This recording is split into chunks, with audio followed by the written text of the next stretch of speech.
National Herald பத்திரிகையினுடைய வழக்குகள் எல்லாம் விசாரணை முடிந்து இடி சிபிஐயால் குற்றப்பத்திரிகை சுப்ரீம் கோர்ட்டில் தாக்கல் செய்யப்பட்டிருக்கிறது.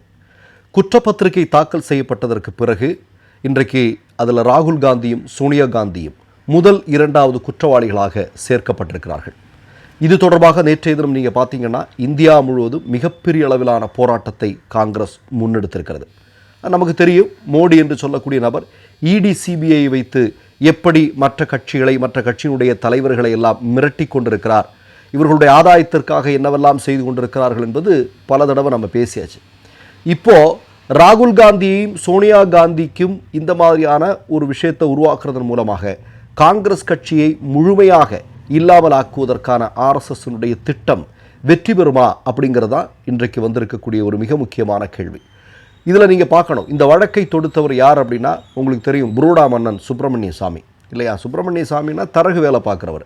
இந்த சுப்பிரமணிய சாமி தான் என்ன பண்ணுறான் அப்படின்னா, அவர் ராகுல் காந்தியை கூட ராகுல் வின்சி அப்படின்னு சொல்லுவார். அதாவது ராகுலுடைய பாஸ்போர்ட்டில் ராகுல் வின்சின்னு தான் இருக்குது அப்படின்னு சொல்லுவாங்க. உடனே பத்திரிக்கையாளர் கேட்பாங்க, நீ ஆதாரத்தை கொடு அப்படின்னா, ப்ரோ நம்புங்க ப்ரோ அப்படின்னு சொல்லுவார். இதுதான் சுப்பிரமணிய சாமி. இந்த சுப்பிரமணிய சாமி தான் இந்த நேஷ்னல் ஹெரால்டான வழக்கை சுப்ரீம் கோர்ட்டில் கொண்டு போய் சேர்க்கிறார்.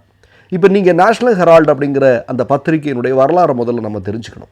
1938 ஜவஹர்லால் நேரு என்று சொல்லக்கூடிய இந்த நாட்டின் மிகச்சிறந்த மிக முக்கியமான தலைவர்களில் ஒருவர் க்ரௌட் ஃபண்டிங் மூலமாக, அதாவது மக்களிடம் பணத்தை வசூலித்து அவர்களுடைய பணத்தின் உதவியோடு ஒரு பத்திரிகை ஆரம்பிக்கிறார். அதான் இந்த நேஷ்னல் ஹெரால்டு அப்படிங்கிறது.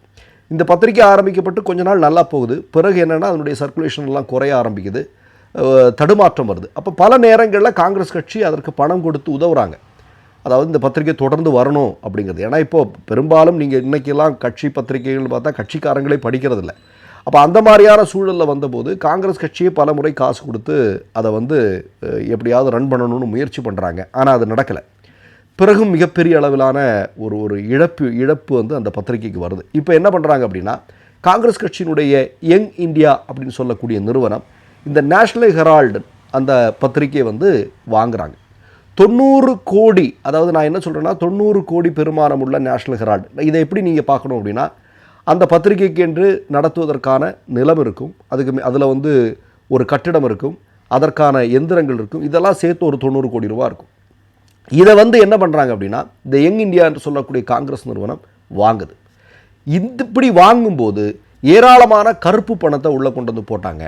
கருப்பு பணத்தை வெள்ளையாக்குவதற்கான முயற்சி இதில் நடந்திருக்கு. இதில் ஒரு